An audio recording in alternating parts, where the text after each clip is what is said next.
Hello বন্ধুরা, আসসালামু আলাইকুম। আপনারা কেমন আছেন? তো বন্ধুরা, আশা করি সকলে আপনারা আল্লাহর রহমতে ভালো আছেন। তো বন্ধুরা, আজকে আমি গুরুত্বপূর্ণ একটি কৃষি ভিডিও নিয়ে আপনাদের মাঝে হাজির হয়েছি। তো বন্ধুরা, আপনারা স্ক্রিনের মধ্যে যে গাছগুলো দেখতে পাচ্ছেন, তো বন্ধুরা এই গাছগুলো দেখে অনেকে চিনেছেন বা অনেকে চেনেননি।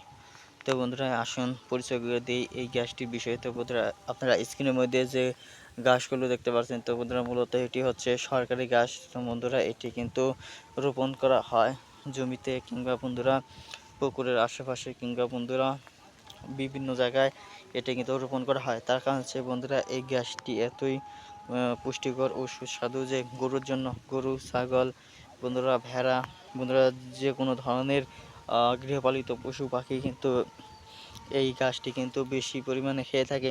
তো বন্ধুরা, গরুর কিন্তু প্রধান খাদ্য কিন্তু এই গাছটি।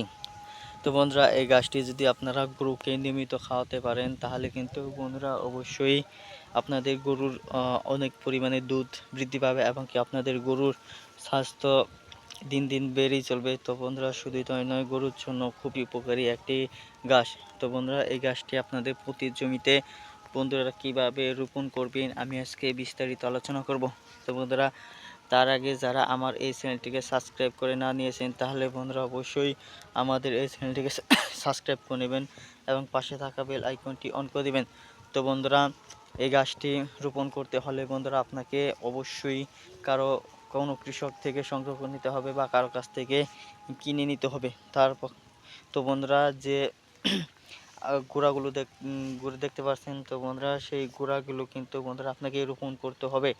আপনাকে কেটে কেটে এই যে দেখতে পাচ্ছেন, কেটে কেটে এই গোড়াগুলো রোপণ করতে হবে। তারপর বন্ধুরা কেটে কেটে রোপণ করার পর বন্ধুরা আপনারা যে তারপর পর্যাপ্ত ইউরিয়া সার দিতে পারেন কিংবা বন্ধুরা সার দিতে পারেন। তারপর বন্ধুরা আস্তে আস্তে আপনাদের গাছগুলো এরকম বড় হবে। তারপর আপনারা এই বড় গাছগুলো গরুকে খাওয়াতে পারবেন। ধন্যবাদ আপনাদেরকে।